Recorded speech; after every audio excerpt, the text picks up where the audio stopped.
Hi everyone, Mario here. Let me tell you something. I am obsessed with strategy. I love the theory, I love the application, and I especially love the moments when a complex idea suddenly makes sense and then you can see your business in a whole new way. One concept, for example, that has helped me a lot when I'm trying to market or launch a product is the visual representation of industry competitive structure. Whenever I feel stuck or unsure on how to position a product, I go back to this idea. It helps me reset the way I'm thinking and look at business from the outside, through the eyes of the customer, which is especially important. Let me explain. At one end of the spectrum, we have perfect competition, an economic ideal that doesn't really exist in real life, but it's useful as a reference point. Okay, so here's 5 things that define perfect competition. Number 1, there's many sellers and many buyers. No single business has power over the price. That means none of the businesses can raise its prices without losing customers. Just remember, this is a mental exercise, so don't get stressed out. Reality, it doesn't work like this. Okay, so because buyers have so many identical options, they'll just go to the next seller without thinking twice if someone raised prices. The products are identical. Everyone's selling the exact same thing. There's perfect information. Every buyer knows every price and every feature.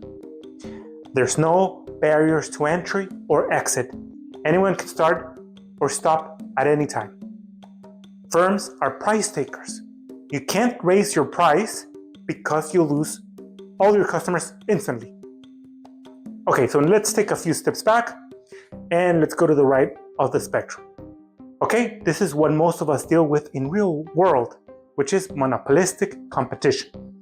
This idea was first developed by Edward Chamberlain in 1933 in a book called The Theory of Monopolistic Competition. Around the same time though, Joanne Robinson released The Economics of Imperfect Competition, which kind of proposed the same principles. Okay, so here's what monopolistic competition looks like.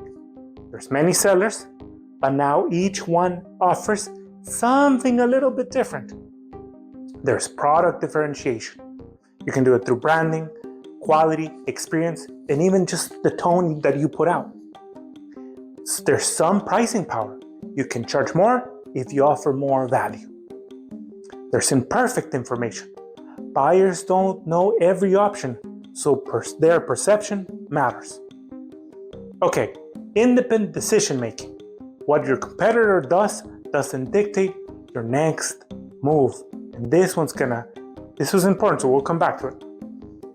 Okay, when I think about marketing a product, I always ask, from the buyer's perspective, does my offer look like just one more option? If the answer is yes, you're competing in a world that looks a lot like perfect competition, and that's dangerous. In that zone, people choose based on price, convenience, luck. The buyer's thinking, those two things look alike, so I'm gonna take whatever's cheaper. They're the same, so why pay more? And if you're thinking about copying your competitor, you're moving into this even deeper. That's not a strategy. Now you're surviving. Instead, your job is to push your product towards monopolistic competition, to differentiate, to communicate value, and to create reasons why a customer would choose you, even if you're more expensive. Okay, so don't panic about what your competitor's price is. If they drop, if they add a new feature. Thanks to this market structure, we know no single business sets all the rules. Your job isn't to obsess over your competitors, it's to obsess over your customer, what they're trying to achieve and how your product helps them get there.